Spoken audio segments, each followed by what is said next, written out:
agradecer la invitación de Yuris y a todo el equipo que lo conforma. Y el día de hoy me invitaron, no, saludar a los asistentes también por este medio. El día de hoy me habían invitado a tocar el tema de convenio arbitral y voy a tratar de en estos minutos compartir al respecto. De manera previa, Juan Diego, esta es, ¿qué tocaron o en todo caso, qué hubo en la clase anterior? La sesión anterior fue sobre convenio arbitral, de manera genérica. Ah, ok, ok, convenio arbitral, ya. Entonces vamos tal vez a recapitular lo que supongo ya les ha comentado. ¿Quién fue el anterior ponente, Juan Diego? La doctora Tania de la Cruz. Tania de la Cruz. Ok, ok, bien. Muchas gracias, Juan Diego. Disculpa la molestia. Bien, entonces, hablar de arbitraje en contrataciones con el Estado, aquí en el Perú, tiene que ver mucho con un tema histórico. Histórico porque a nivel mundial el, el arbitraje en contrataciones con el Estado pierde o tiene una característica. ¿Y cuál es la característica? Es que este arbitraje es totalmente voluntario, ¿no? Es es una decisión, es una acción voluntaria y espontánea de las partes el señalar que en un contrato que tiene como objeto satisfacer una necesidad pública, la necesidad pública está vinculada a que yo soy un Estado, el Estado que sea en cualquier parte del mundo, y como tal tengo una necesidad apremiante. Mi necesidad apremiante podría ser la de construir un colegio, un hospital, eventualmente una carretera, eventualmente, no sé, algo tan sencillo como unas pistas o veredas. También eso vinculado a la ejecución en obras, pero también puede ser tener o adquirir un servicio, comprar bienes. Entonces, esas son necesidades que tiene el Estado a nivel mundial, no estoy hablando específicamente de Perú.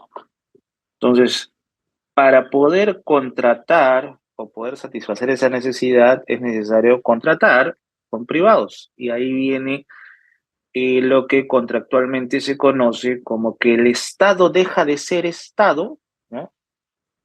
Y pasa a ser, eh, deja de ser Estado y pasa a ser como si fuera un privado.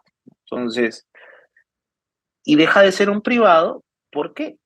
Porque tiene que estar en igualdad de armas con la persona con la que contrata, porque el Estado podría imponerse y podría decir, oye, construyeme este hospital y, y construyelo, y si no lo construyes, no sé, te mando preso, o construyelo y no te pago, ¿no? Entonces, el Estado deja de ser Estado, ¿no?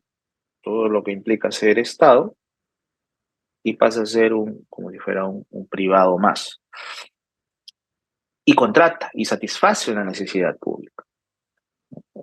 Eh, Algunos consideran que esta tesis no es correcta y consideran que el Estado nunca podría dejar de ser Estado y que el Estado como tal contrata y satisface sus necesidades y no es necesario dejar de ser Estado para poder contratar con particulares. De ahí viene la tesis o la intención en el Estado peruano de regular a quienes contratan con el Estado, ¿no? ¿Y quienes contratan con el Estado? Y aquí tendría que ser la salvedad de la ley de contrataciones con el Estado. Existe una normativa en contrataciones del Estado, la ley 3225, que ha sido modificada por el decreto legislativo 1341, por el decreto legislativo 1444, y muy probablemente en estos días o meses salga una nueva modificación de la ley de contrataciones. Cuando el Estado contrata con esta normativa, tiene como requisito que quien contrata con el Estado forme parte de un registro. Ese registro se denomina, según la Ley de Contrataciones del Estado, Registro Nacional de Proveedores. Este Registro Nacional de Proveedores no es otra cosa que un listado de personas naturales, personas jurídicas, acreditadas y legitimadas por el propio Estado, previo cumplimiento de condiciones o requisitos, según el TUPA, del OCE, el Organismo Supervisor de Contrataciones del Estado, para los que no lo conocieran, tiene un TUPA y en este TUPA se señalan ciertos requisitos para ser proveedor del Estado y ser parte del listado del Registro Nacional de Proveedores. Entonces, si yo soy parte del Estado peruano, del Registro Nacional de Proveedores, puedo contratar con el Estado en lo relacionado a la normativa en contrataciones del Estado. Sin embargo, existen diversas instituciones que no necesariamente están vinculadas a la ley, o sea, que cuando contratan o satisfacen una necesidad, no necesariamente están vinculadas a la ley de contrataciones del Estado. Por ejemplo, Jaliwarma. Jaliwarma es un programa que lleva, provee de bienes o servicios, los desayunos, o como quieran llamarlo, estas canastas a distintos lugares del país. Y esto es un servicio, si se contrata como servicio, el servicio de desayuno, o si se contrata como bienes, estas canastas que llevan a los distintos puntos al interior del país. Entonces, ¿por qué hago mención de esto? Porque Jaliwarma, que pertenece al Ministerio de Desarrollo e Inclusión Social, como tal, no está sometida a la contratación con el Estado, o no está sometida a la ley de contrataciones con el Estado. Si yo quiero proveerle a Jaliwarma, si no es cierto, Jaliwarma pertenece al Estado peruano, pertenece al MIDIS y el MIDIS pertenece al Estado peruano, no tiene la normativa aplicable, que es la ley de contrataciones del Estado. Tiene un manual de compras, el manual de compras de Jaliwarma. Ese manual de compras, pese a que tienen una denominación distinta, manual de compras, ley de contrataciones del Estado, es muy parecida en el tema del proceso de selección. E incluso para poder postular a, a,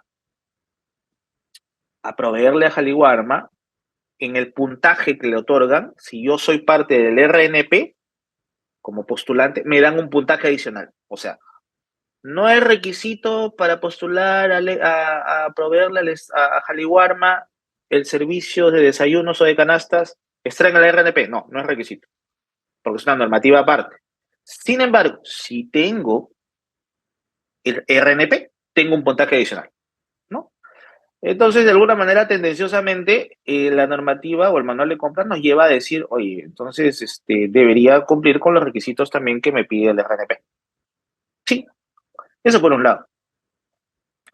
Quien contrata también con un manual totalmente independiente son las Fuerzas Armadas, la policía, la Fuerza Aérea, la Marina, tienen también sus propios manuales de compras, donde en base a su propia normativa contratan sin que sea aplicable la ley de contrataciones del Estado.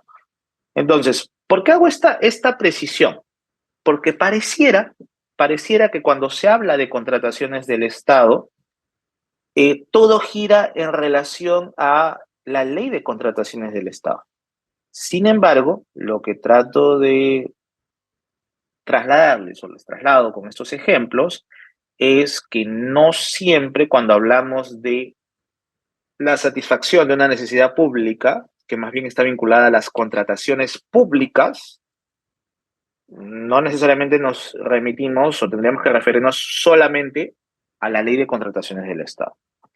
Entonces, si por alguna razón tuviéramos alguna controversia, tendríamos que ver cuál es la normativa aplicable. No siempre es aplicable la ley de contrataciones del Estado. La Autoridad de Reconstrucción con Cambios, por ejemplo, que se creó con el ánimo de mitigar las inundaciones por el fenómeno del Niño en el norte del país. Ese fue el origen. Luego ha ido evolucionando en su presupuesto. Tenía un presupuesto menor a 1 millón de soles y al día de hoy tiene un presupuesto de cientos o miles de millones de soles. Entonces, eh, la reconstrucción con cambios y todos los paquetes que se les han asignado de satisfacción de necesidades, digo paquetes, es un paquete de escuelas, por ejemplo, en el norte del país, en Trujillo, Chiclayo, Piura, Cajamarca hay un paquete de colegios, entonces se le ha otorgado la buena pro a través de un contrato distinto, obviamente, es un contrato NEC, a una empresa para que, digamos, dirija la contratación de estos, o la construcción, diseño y construcción de estos colegios. Entonces, en el devenir, llegamos a la conclusión que existe también una ley de reconstrucción con cambios con la finalidad de poder satisfacer esa necesidad de reconstrucción con cambios. Igual está el tema del proyecto especial de escuelas bicentenarios, también tiene una normativa propia. Entonces, en esta parte, a modo de conclusión, lo que debería de quedarnos es que existen diversas formas diversa normativa para contratar con el Estado y no solamente está vinculada a la ley de contrataciones del Estado. Dicho esto, les comentaba también que a nivel internacional, eh, Perú resulta siendo estadísticamente uno de los países donde más arbitrajes existen a nivel Iberoamérica, yo me atrevería a decir a nivel mundial.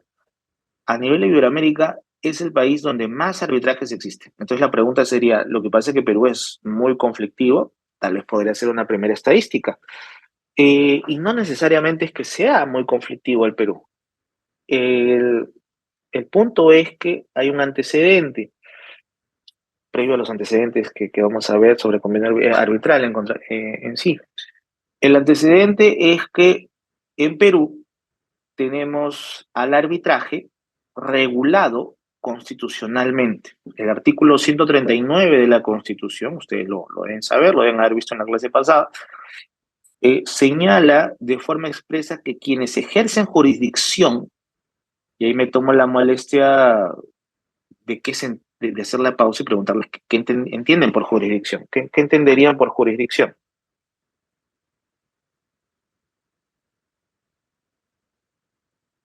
¿Está por ahí?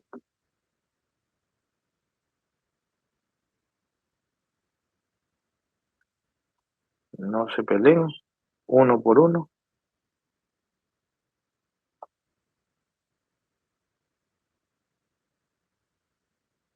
Bien, no hay alumnos. Bien, entonces imaginemos que La sí, doctora Jimena Bardales mm, eh, ha escrito en la facultad o potestad que tienen los jueces para administrar justicia. correcto, es la facultad o potestad que tienen los jueces para administrar justicia. Entonces la pregunta sería, ¿solo los jueces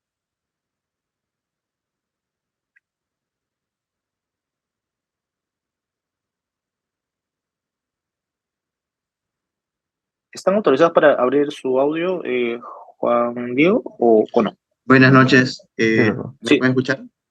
sí, ¿qué tal? ¿Cómo estás, André Carlos? ¿Cómo está? Una consulta. Siempre existe el prejuicio que se tienen sobre los laudos arbitrales a su ejecución en cuanto a a las medidas coercitivas que un laudo arbitral puede emitirse. Siempre se solicita que se vaya vía proceso judicial. Eso desmedra las actividades arbitrales siempre a favor, en este caso, de los contratistas. ¿Existe alguna normativa o mecanismo que otorgue un poder coercitivo a los laudos arbitrales para que se puedan ejecutar al día de hoy? ¿O la norma sigue aún vigente respecto de que se tiene que ir a vía judicial para que ésta se ejecute y se tenga el cumplimiento y se llegue al fin de cada laudo arbitral?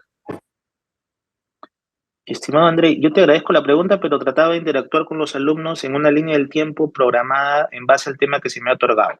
Sin embargo, en base a tu pregunta, la ley de arbitraje señala de forma expresa, aplicable supletoriamente al arbitraje en contrataciones del Estado, señala de forma expresa que las partes pueden otorgar facultades coercitivas o la potestad de coacción. ¿Qué significa eso? Que si las partes, en un párrafo, en las reglas del proceso, entiendo yo, André Carlos, tú has tenido algún arbitraje, has tenido un laudo, y ese laudo no ha podido ser ejecutado por el propio árbitro y has tenido que irte al Poder Judicial para su ejecución, Lo que tendrías que haber hecho tú, no sé si tú o el abogado que estaba a cargo, es solicitar a través de un escrito en el arbitraje, al momento que se señalaron las reglas del proceso, es decirles a las partes, oye, por si acaso yo quiero delegar u otorgar las potestades coercitivas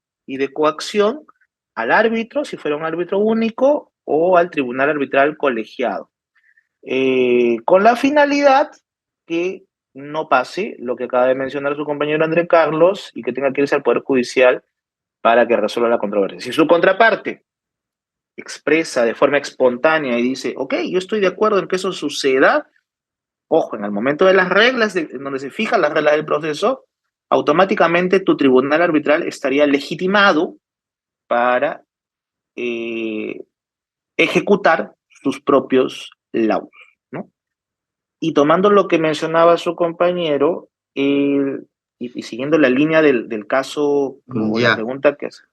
para poder acotar, disculpe, doctor, ya, en teoría eso es parte del convenio arbitral, hasta donde tengo entendido, para que se pueda Ujú. especificar como tal. Pero ¿qué pasa? Mi pregunta es que, digamos, los procesos arbitrales caen en su ejecución porque, por ejemplo, un árbitro puede, en su defecto, embargar cuentas, en caso que fuera del Estado, las cuentas que son embargables, puede apercibir a la entidad pública? O sea, esas son mis preguntas. Si tiene el mismo poder coercitivo que tiene un juez al momento de poder realizar la ejecución de un lado arbitral. Mi pregunta sería, ¿no? En este caso, el árbitro tiene las potestades para poder embargar cuentas, el árbitro tiene las potestades para poder apercibir a una autoridad pública. Como te había mencionado, estimado André Carlos, no sé ¿Ya? si has estado escuchando lo que te acabo de decir, es que si ambas partes le delegan la facultad a tu tribunal arbitral para, cuando digo facultades, es la coerción y la coacción, y ahí va mi desarrollo de jurisdicción, que con tu pregunta he hecho una pausa y no la he desarrollado. La jurisdicción que ejercen los árbitros por el convenio, el caso o la casuística que emitió un caso vinculante, es el caso de Fernando Cantuarias, limitaba la potestad o la jurisdicción de los árbitros. Esa potestad o la jurisdicción de los árbitros es que los árbitros no tienen coacción, no tienen coerción. Y por eso que André Carlos dice incisivamente que los árbitros no pueden embargar cuentas. No, no pueden, pues. No pueden porque tienen una jurisdicción limitada. ¿Qué hacer ante el no pueden? Y eso no lo digo yo, no lo dice André Carlos en su casuística, lo ha dicho el Tribunal Constitucional en un precedente vinculante, en el caso Cantuarias. Si gustan, revisan el caso Cantuarias en el Tribunal Constitucional en su momento. ¿Qué hacer ante eso? ¿O qué se podría hacer ante eso para que los árbitros tengan esa jurisdicción plena que solamente la tienen los jueces? Es delegársela. Y para delegársela tiene que haber un acuerdo de ambas partes donde le digan nosotros le damos potestad al árbitro o a los árbitros para que tengan coacción y coerción. Espero haber satisfecho tu pregunta, mi querido André Carlos, y si lo consideras oportuno, te agradecería pueda continuar con la clase. Sí, gracias, doctor.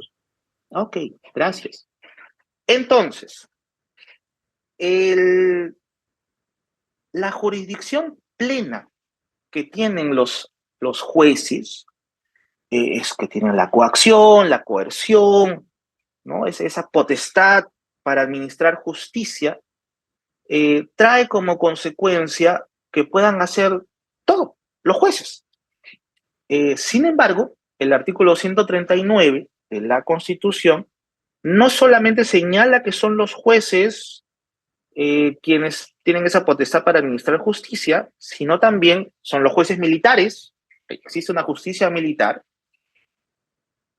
especializada en militares, y los árbitros, ¿no? Entonces, con este caso que les estaba comentando, el caso, hay una sentencia también, María Julia, también es un precedente vinculante, y el caso de Cantuarias Salaverry, se delimita en cierta medida la jurisdicción o la libertad que tienen los árbitros al momento de resolver. Y es que lo que nos comenta su compañero ante Carlos es una situación real. O sea, yo tengo un tribunal arbitral que decide sobre una controversia, resuelve una controversia, como lo planteaba su otra compañera, Sin embargo, al momento de decidir sobre esa controversia, no tiene la potestad de ejecutar lo resuelto en esa controversia. Y claro, ahí hagamos una pausa. No necesariamente los jueces o todos los jueces en el Poder Judicial tienen que ejecutar sus propias sentencias. Y es que existe un proceso denominado proceso único de ejecución. ¿Qué significa esto?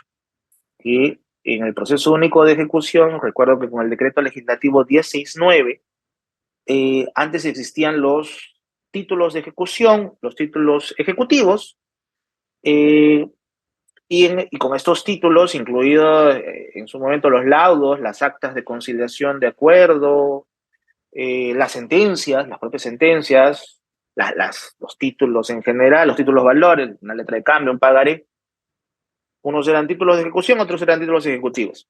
Con el decreto legislativo 1069 se modifica todo este tema, dejan de existir los procesos de ejecución, procesos de ejecutivos, y se unifican todo y tenemos un proceso único de ejecución y tenemos un proceso, un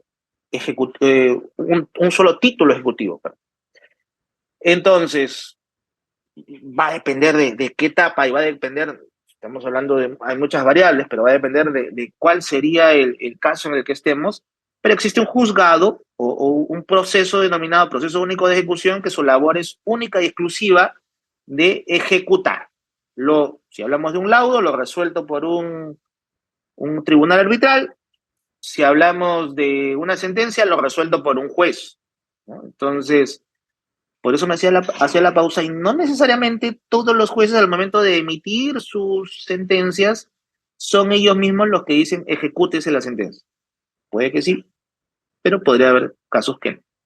¿Ya? Entonces, ¿qué hacer? Y hablando, regresando a nuestro tema, porque nuestro tema no es hablar bien o mal del Poder Judicial, nuestro tema tiene que ver con convenio arbitral, y el convenio arbitral tiene vinculación, o el tema de la jurisdicción y el arbitraje tiene vinculación con el hecho de que si es que yo le delego la potestad a los jueces, a los árbitros, perdón, sin problema, un árbitro podría emitir una decisión, un laudo, y a la par podría decir, eh, hágase o cúmplese con esto. Caso en concreto, una medida cautelar. Una medida cautelar que busca tutelar una carta fianza que tiene vinculación con una garantía de fiel cumplimiento. Ok. Entonces, por alguna razón le resolvieron el contrato al contratista y la entidad dice, ok, ejecútese la carta fianza.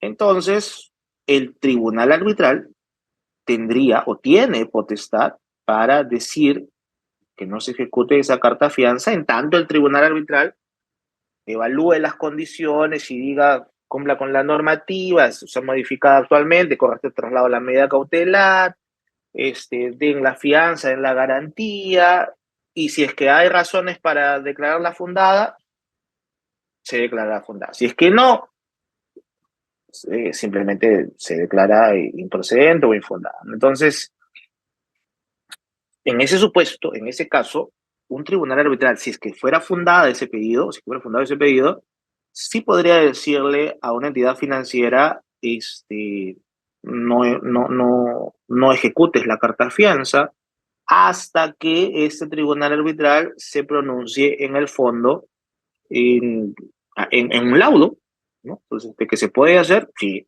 sí se podría hacer, claro que sí. ¿Necesitaría coercio o coacción? No, no es necesario porque es una decisión en base a su jurisdicción. Entonces, en ese aspecto, sí, hay coerción, no es necesaria la coerción, la coacción, pero sí está dentro de sus potestades poder pronunciarse sobre una medida cautelar que tiene el carácter temporal, ¿no? Eso por un lado, y sin salirnos de foco, pero ameritado en base a las consultas realizadas. Entonces, eh, el convenio arbitral, el convenio arbitral como tal, en contrataciones del Estado, está en distintas normativas. La ley de contrataciones del Estado resulta siendo obligatorio obligatorio, no facultativo, que cualquier controversia que surja contra el Estado peruano, regulado por la normativa en contrataciones con el Estado, trae como consecuencia que las partes tienen que ir a un arbitraje, ¿no? Salvo la indemnización que ahora pasó al Poder Judicial. Pero cualquier controversia tiene que verse en un arbitraje. Entonces, si vamos a nivel internacional, en Iberoamérica, todas las controversias que se ven en contrataciones con el Estado se van al Poder Judicial. Entonces, existen juzgados que ven temas de contrataciones públicas. Entonces, ¿cuál es el beneficio de ir a un arbitraje en contrataciones con el Estado? Por ejemplo, a nivel internacional, los jueces, así como los jueces aquí, si existe un juzgado penal, en teoría tendrían o deberían de tener cierto conocimiento o cierto expertise en temas penales. Si existe un juez civil, deberían tener conocimiento en temas civiles, un juzgado laboral, entre otros, ¿no? Dejamos claro el punto. El tema es que las contrataciones con el Estado, los jueces no necesariamente son jueces especializados en contrataciones del Estado. Generalmente las contrataciones del Estado es una subespecialidad que tiene que ver con un juzgado administrativo o un juzgado incluso civil. A nivel internacional, estoy haciendo un breve análisis. Entonces, el que es especialista en derecho administrativo no necesariamente tendría que ser especialista en, por ejemplo, un tema técnico con la afectación de la ruta crítica en una obra, ¿no? En que si se cumplió o no el calendario de ejecución contractual, en que si hubo un asiento correcto en relación a una ampliación de plazo, ¿no? Ya sea la apertura o el cierre del asiento, que ahora se hacen en los cuadernos de obra virtuales. Pero bueno, entonces, hay una característica técnica en el tema de contrataciones del Estado, si hablamos específicamente en obras, también mucho más especializado. Entonces, mi punto es que el tener árbitros que resuelvan controversias trae en contrataciones con el Estado, trae como consecuencia y como requisito que los árbitros que ven contrataciones con el Estado en el Perú, donde no es facultativo ir a arbitraje en contrataciones, sino es obligatorio, se señala un requisito. ¿Cuál es el requisito? Es, si yo soy árbitro de parte, mínimo, debería conocer de contrataciones del Estado. Mínimo. Y eso con un certificado, un curso de especialización de 120 horas de contrataciones del Estado. De parte, un árbitro de parte. Si yo voy a ser árbitro único o presidente, ahí sí tengo que conocer o tener 3 especialidades: arbitraje, contrataciones del Estado y derecho administrativo. Entonces, si yo tengo esas 3 especialidades, 120 horas mínimas en cada una, entonces puedo ser árbitro único o puedo ser presidente en un tribunal arbitral. Eh, entonces, el tener una especialidad me hace suponer que la persona que va a arbitrar tiene un conocimiento en relación a lo que va a arbitrar. Si es que tiene el conocimiento, me haría suponer que va a resolver de manera idónea. Claro, existen también muchas variables ahí, ¿no? Podría ser que tenga muchas especialidades, pero tal vez no tenga mucha experiencia en obras o en contrataciones del Estado, qué sé yo. Entonces, pero bueno, teóricamente hablando, al menos el requisito objetivo que te pide la normativa en contrataciones del Estado es tener un conocimiento al respecto. ¿Y por qué les comento esto? Porque de alguna manera, si es que yo tengo un tercero, que es quien va a resolver mi controversia, y ese tercero tiene una especialidad y tal vez tiene una experiencia en ejecución contractual, entonces yo podría decir, oye, me siento seguro, me siento tranquilo de que voy a poder resolver o que se va a poder resolver esta controversia sin mayor inconveniente, ¿no? Entonces, Eso a razón de un supuesto, ¿no? Un supuesto como tal.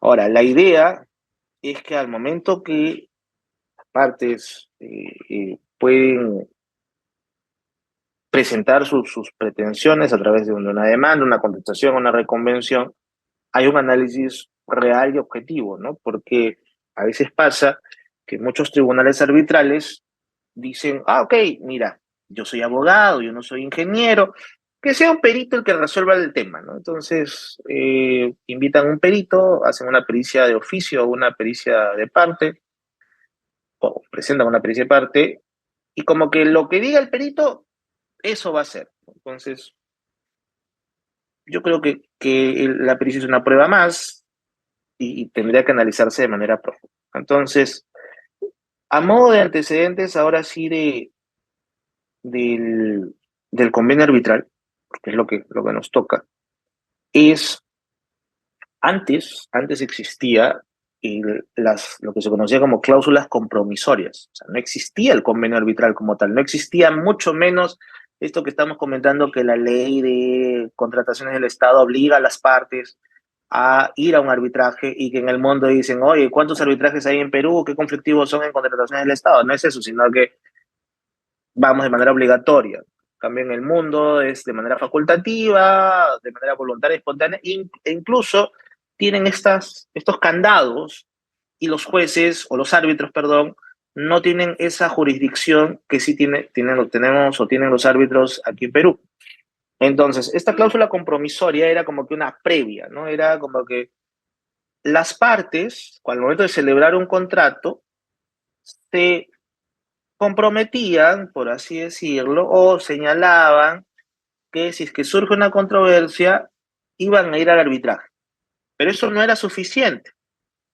No era ¿no? Que era en virtud del cual los contratantes se comprometían a someter a arbitraje los conflictos que en el futuro pudieran surgir entre ellos, ¿no? O sea, esa es la idea de una cláusula compromisoria. El compromiso arbitral venía a ser el convenio definitivo que se celebraba en cumplimiento de la cláusula arbitral, de la cláusula compromisoria. Entonces, yo al momento de celebrar el contrato, yo me comprometía a que si existía una controversia, me iba a ir a un arbitraje. Pero la condición para ir a un arbitraje es, o era, celebrar el compromiso arbitral. Y para celebrar el compromiso arbitral, yo tenía que, surgida la controversia, ¿no? La controversia, en ese contrato que existía el compromiso de ir a un arbitraje, yo tenía que hacer una comunicación, ¿no? O sea, de A a B, señor, de A le enviaba una carta a B. Recuerda que celebramos una cláusula compromisoria, entonces en base a esa cláusula compromisoria, vámonos a un arbitraje. Y B le decía, yo no quiero ir a un arbitraje, yo jamás voy a ir a un arbitraje, no sé qué es un arbitraje, me huele mal el arbitraje, así que si tenemos una controversia, que sea el Poder Judicial quien resuelva nuestra controversia. Entonces, estas cláusulas compromisorias en los contratos que les hacía mención, en el tiempo eran simplemente situaciones inciertas porque no se podía obligar a la otra persona, una vez surgida la controversia, a ir a un arbitraje, ¿no? Entonces, como sabrán o como supondrán, hace algunos años no existía la carga de procesos arbitrales que al día de hoy existe, ¿no? Eh, a ver, ¿qué más? El código, el código civil, el código civil vigente, el de 1984, legisló sobre la cláusula compromisoria del compromiso arbitral, ¿no? Eso está en el Código Civil. El compromiso de ir a un arbitraje, una vez que surja la controversia, vamos a celebrar un compromiso arbitral a través de una comunicación carteo contra carteo. Un carteo, vamos a un arbitraje, el otro no contestaba o contestaba oponiendo. Pues no, nunca había arbitraje. Eso estaba en el libro 7, dedicado a las fuentes de las obligaciones. La cláusula compromisoria y el compromiso arbitral fueron suprimidos en el proyecto de Código Procesal Civil promulgado mediante Decreto Legislativo 768 del 4 de marzo de 1992. Entonces, el 4 de marzo de 1992, con el decreto legislativo 768, se elimina esta cláusula compromisoria y compromiso arbitral. ¿Ya? Digamos, es una evolución, podríamos decir que hubo una evolución del Estado peruano en relación a la cláusula compromisoria y pasamos al convenio arbitral. Entonces, ¿cuáles son los caracteres o características del convenio arbitral? Es un acto o negocio jurídico constitutivo. El artículo 9 de la Ley General de Arbitraje establece que no solo obliga a las partes, sino también a sus sucesores a realizar los actos que sean necesarios para que el arbitraje se desarrolle, pueda tener plenitud de efectos y sea cumplido el laudo arbitral, ¿no? Es un acto jurídico inter vivos, ¿no? Por lo general bilateral, ¿no? Es inter vivos porque obviamente un muerto no podría celebrar un convenio arbitral. El tema de los sucesores o de las partes vinculadas a estas partes, tiene que ver con partes no signatarias, en un eventual convenio arbitral que se extiende a quien no celebró el pacto, también podría traer como consecuencia el contexto que se menciona aquí, ¿no? También a los sucesores. Esto en relación a las características del convenio arbitral. Además, puede ser también un acto plurilateral. En una empresa, en una sociedad, se incluye el arbitraje societario, ¿no? Cuando en el acto constitutivo de una persona jurídica o por acuerdo de asamblea se incorporan los estatutos. El artículo 12 de la Ley General de Arbitraje considera como convenio arbitral válidas las estipulaciones contenidas en los estatutos o normas equivalentes de sociedades civiles o mercantiles, asociaciones civiles y demás personas jurídicas. O sea, eso está regulado, es el arbitraje societario, ¿no? Se incluye el arbitraje como tal. ¿Qué más? El convenio arbitral, por excepción, puede ser un acto, creo que es el arbitraje unilateral, el arbitraje sucesorio. Cuando es mortis causa y el testador lo establece como el acto de última voluntad para obligar a sus sucesores o a sus causa bien. Claro, hay algunos pueden decir, pero un muerto no puede celebrar un convenio arbitral. No, pues no es muerto. El que cuando estaba vivo, solicitó lo que se denomina un arbitraje sucesorio para que se resuelva cómo se va a dividir su patrimonio, que sea un tercero el que resuelva cómo se va a dividir el patrimonio del que falleció. Previamente celebró un convenio arbitral, o más que un convenio, una cláusula arbitral, y señaló expresamente para que el que fallezca, o cuando fallezca, eh, un árbitro va a ser el que va a decidir sobre todo el patrimonio con todos los derechohabientes, ¿no? El artículo 13 de la Ley General de Arbitraje confirma que surte efecto como convenio arbitral la estipulación testamentaria que dispone arbitraje para solucionar las diferencias que puedan surgir entre herederos no forzosos o legatarios para la porción de la herencia no sujeto legítima para las controversias que surjan relativas a la valoración, administración o petición de la herencia o para las controversias que se presenten en todos estos casos. Con los albaceas, ¿no? Entonces, ¿hay un arbitraje sucesorio? Sí, existe un arbitraje sucesorio. Ese arbitraje sucesorio trae como consecuencia la posibilidad que, si surge una controversia, puedan hacer un arbitraje. Sí.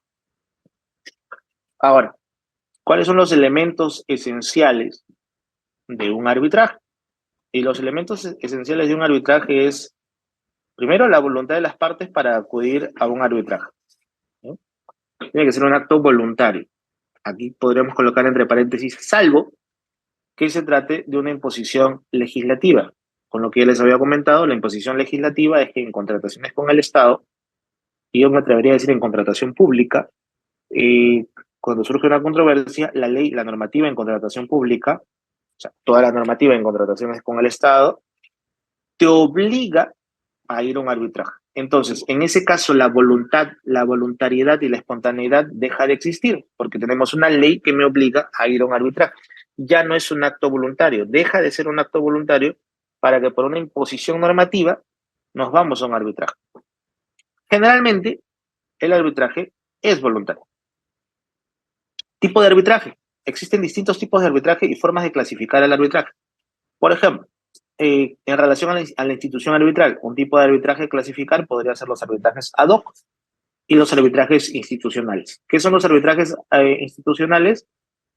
Cuando existe una institución arbitral. ¿Qué necesito yo para tener cómo se legitima una institución arbitral en el Perú?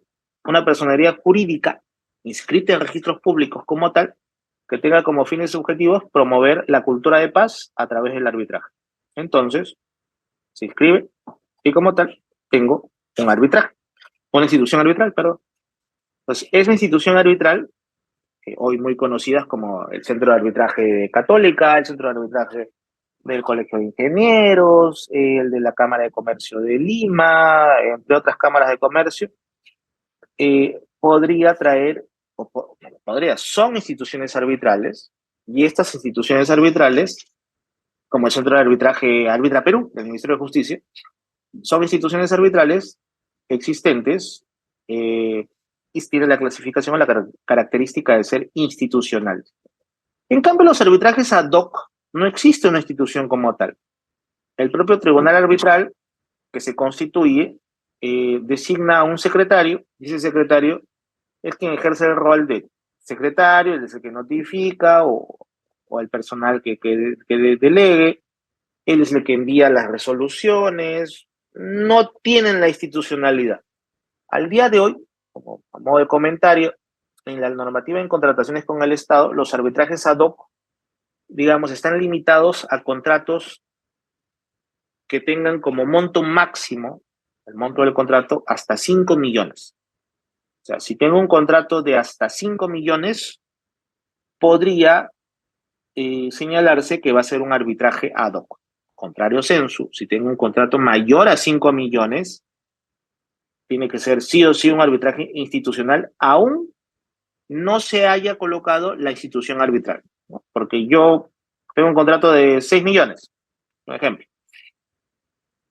No se señaló la institución arbitral.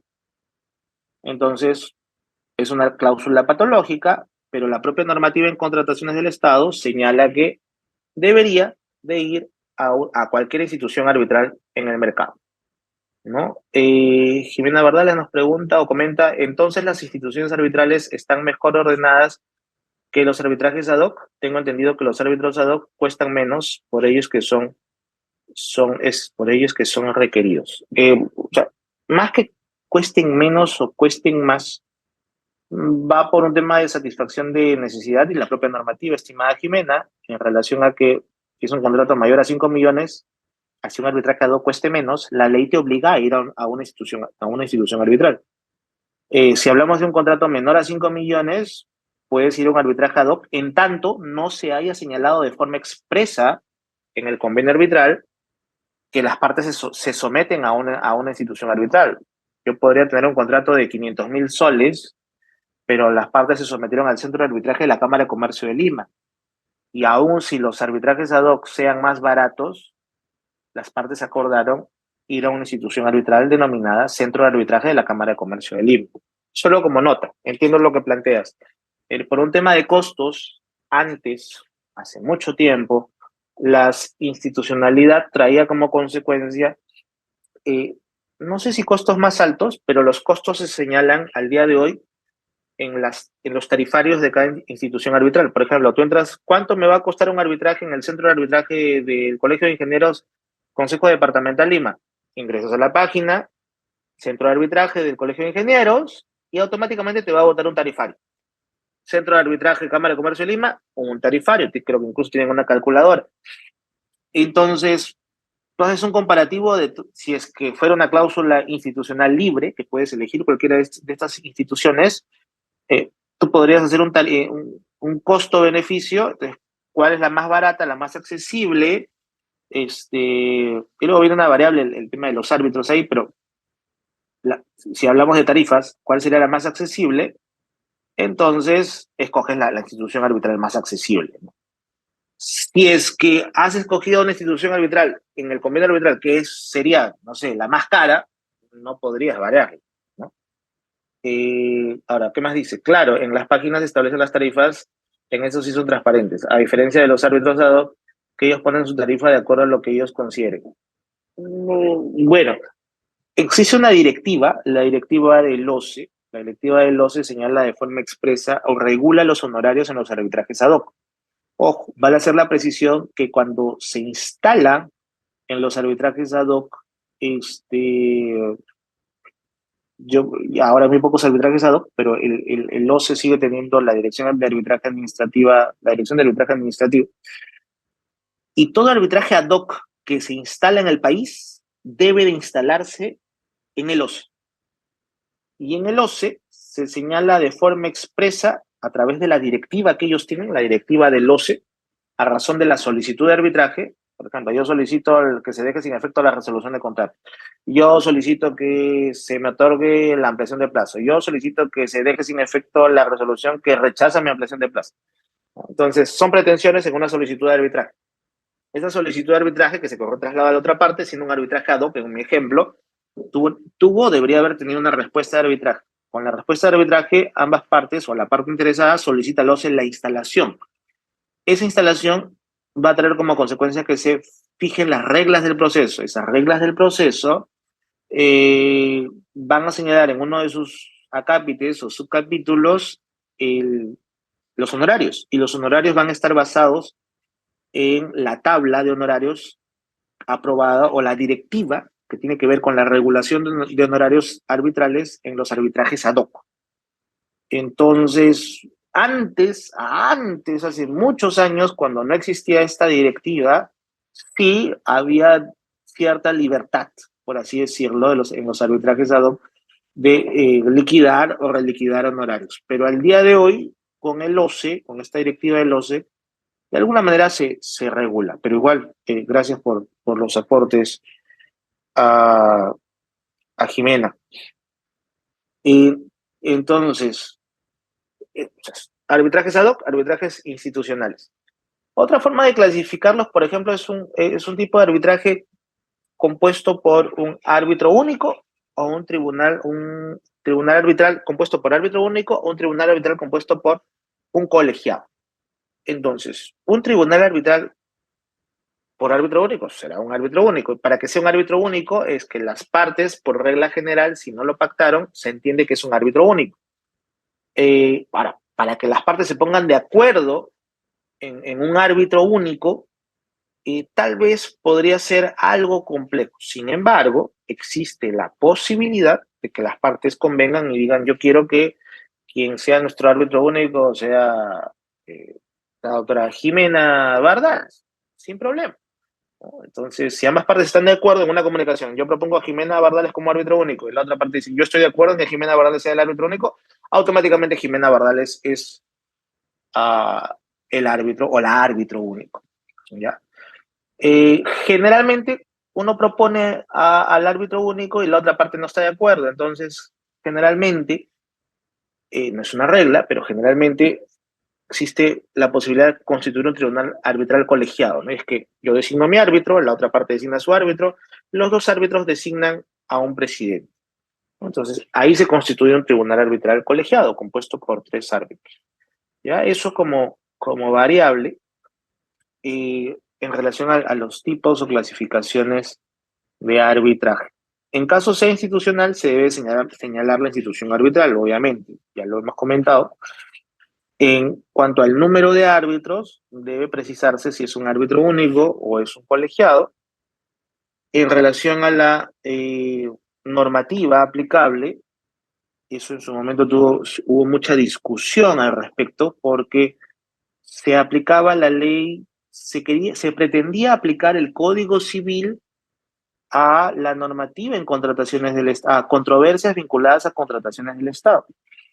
Entonces, en su momento hubo una modificación normativa, creo que fue con el decreto legislativo 1341, donde se señalaba expresamente que las controversias que surjan deben resolverse aplicando la normativa en contrataciones, las normas de derecho público, creo que la Constitución y en última instancia el Código Civil, ¿no? Entonces, no es que yo directamente voy a aplicar el Código Civil, no, yo debo aplicar en controversias, en contrataciones del Estado, donde es aplicable la ley de contrataciones del Estado, o donde fuera aplicable la ley de contrataciones del Estado, debo como árbitro, amparar mis decisiones en la normativa en contrataciones del Estado.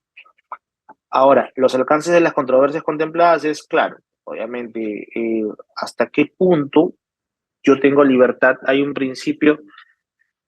eh, un principio que el árbitro como tal, en el alcance de jurisdicción, podría resolver una controversia, ¿no? Pero claro, hay que tener mucho cuidado en que al momento de emitir nuestras decisiones estén vinculadas a lo que las partes piden, porque podríamos estar cometiendo un error y pronunciarnos sobre un periodo extra petit o ultra petit. Ya en el tema del idioma del arbitraje, bueno, en arbitrajes nacionales no hay esa controversia.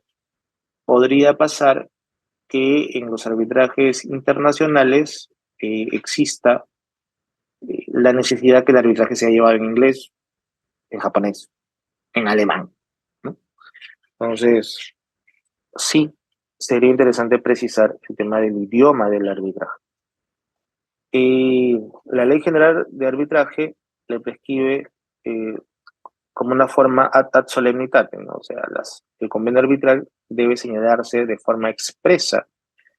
Estamos hablando de la Ley General de Arbitraje.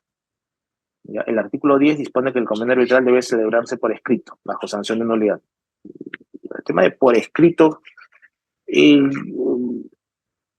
podría tener muchas variables. El propio contrato, una comunicación por correo electrónico, un intercambio de cartas notariales o de cartas o de comunicaciones.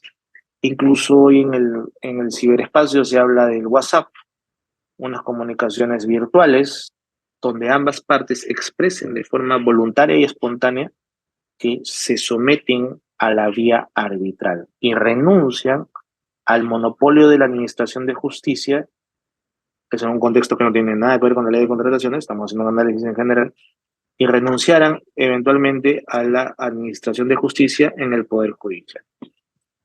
Sin embargo, la Ley General de Arbitraje no adopta la rigidez que es inherente a la forma ad solemnitatem y se limita a prescribir que su celebración debe ser por escrito, bajo forma documental, sin precisar si debe tratarse de un instrumento público o un documento privado. De ahí viene el comentario que les acabo de hacer. La flexibilidad del convenio arbitral. El artículo 10 de la Ley de Arbitraje dispone que puede entenderse que el convenio arbitral sea formalizado por escrito no solamente cuando está contenido en un documento suscrito por las partes, sino también cuando resulta del intercambio de cartas o de cualquier otro medio de comunicación o correspondencia que inequívocamente deje constancia documental. Correos, cartas notariales, comunicaciones por WhatsApp. Podría entenderse que hay o que existe un convenio arbitral. El objeto del arbitraje. El objeto del convenio arbitral viene a ser el objeto del arbitraje y debe estar precisado como la materia de la controversia que las partes quieren someter a la decisión de los árbitros. El artículo 1 de la Ley General de Arbitraje pueden someterse a arbitraje las controversias determinadas o determinables sobre las cuales las partes tienen facultades de libre disposición, así como aquellas relativas a materia ambiental. Claro, ahí viene el tema de libre disposición. ¿Qué es libre disposición? Lo que las propias partes tienen la potestad de decidir en relación a este hecho, ¿no? Yo puedo celebrar un convenio arbitral y decidir qué es lo que va a pasar con la Plaza Mayor. No, o sea, no tendría mucho sentido. Yo puedo decidir qué es lo que va a pasar con un carro que yo tengo en una compra-venta, si es que surgiera una controversia, un auto que es de mi propiedad, sí, claro que sí, ahí sí, ¿no? Entonces, la libre disposición solamente puedo eh, otorgar el convenio arbitral en base a la potestad que tienen las partes, ¿no? Hay que tener mucho cuidado con eso. A ver, la siguiente. Eficacia del convenio arbitral. Tiene una eficacia vinculante. Creo que hay un comentario. En el artículo 3 de la ley de arbitraje establece que se entenderá que el convenio arbitral es escrito cuando quede constancia de su contenido en cualquier forma. Entonces, no es necesariamente que siempre esté escrito. Por ejemplo, Jimena, ¿cómo no estaría escrito? En los ejemplos que he planteado, comunicaciones, cartas, las cartas son escritas, las simples cartas notariales, los correos electrónicos, los mensajes de WhatsApp. ¿Cuándo no sería escrito? No sé si abres el audio, Jimena, o lo escribes.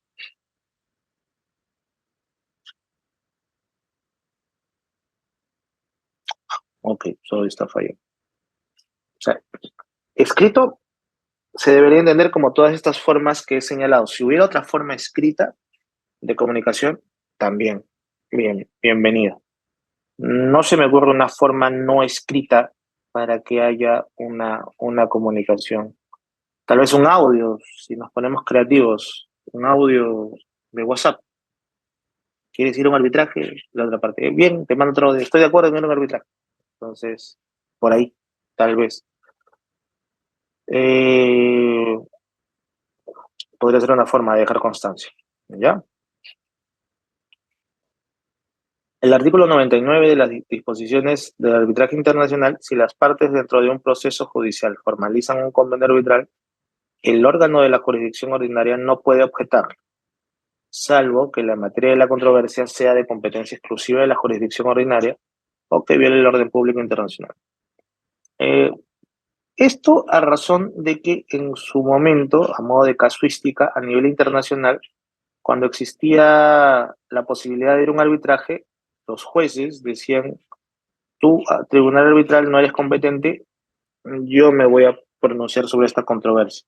Y es que a nivel internacional, los árbitros no tienen la jurisdicción constitucional que tienen los árbitros en este país. Entonces, es por esa razón que de alguna manera los jueces en otros países, eh, como que le dicen a los árbitros: tú no eres competente sobre tal alcance de la normativa, sobre tal reclamo o controversia, y simplemente yo soy juez y yo me voy a pronunciar. Ese es el porqué o el contexto. Bien, el tema del convenio arbitral en contrataciones del Estado, entonces, podríamos llegar en este tiempo, es un tema en verdad bastante sencillo, bastante básico. Podríamos decir que el convenio arbitral, como idea general, en contrataciones con el Estado, es obligatorio en el Perú. En el Perú no existe la facultatividad, en el Perú no existe la voluntad en un tema de arbitraje en contrataciones del Estado. Las cláusulas de arbitraje en contrataciones del Estado se entienden por puestas pese a que no se redacten de forma expresa en el contrato. O sea, si ustedes encontraran un contrato y dirían: el doctor Luis Enrique se equivocó porque acá hay un contrato con el Estado donde no se ha señalado de forma expresa que las partes van a ir a un arbitraje, igual, se entiende por puesto el convenio arbitral, ¿no? Aún no esté colocado de forma literal en contrataciones del Estado, ¿ya? Entonces, ¿y qué más les podríamos decir? Quienes ejercen esa potestad son los árbitros ejercen jurisdicción, esta es una jurisdicción limitada, los invito a leer, a revisar la sentencia Cantuaria Salaverry. Si gustan, por interno se los paso a Juan Diego para que se las haga llegar, para que las revisen con calma. El caso María Julia, son dos casos interesantes que desarrollan el tema de la jurisdicción de los árbitros en el Perú, y hay el desarrollo del artículo 139 muy interesante, y son precedentes vinculantes de obligatoria lectura, ¿no? Entonces, de mi parte eso sería todo, estimados, así que muchas gracias por su atención. Juan Diego, gracias. Doctor, buenas Sí, noches. hola. Lo escuché que usted decía que si por un audio, una parte le dice otra parte a través del chat, por ejemplo, ¿no? Que quien resuelve la controversia en la vía arbitral, Ujú. ese sería ese sería un documento válido escrito para asumir que hay un convenio arbitral. No lo asumía como regla, sin embargo, era una forma, en base al comentario de su compañera, de que no necesariamente tiene que ser por escrito. Estaba pensando en voz alta de alguna manera por el cual no podría ser por escrito un convenio arbitral. Gracias. Ahí le acabo de pasar a Juan Diego esta sentencia de Cantuarias para que la revisen con calma. Y el Perfecto. Doctor, caso disculpe. María Julia también. ¿Ya? Juan Diego, de mi parte, el tema de convenio, la verdad es bastante sencillo. Creo que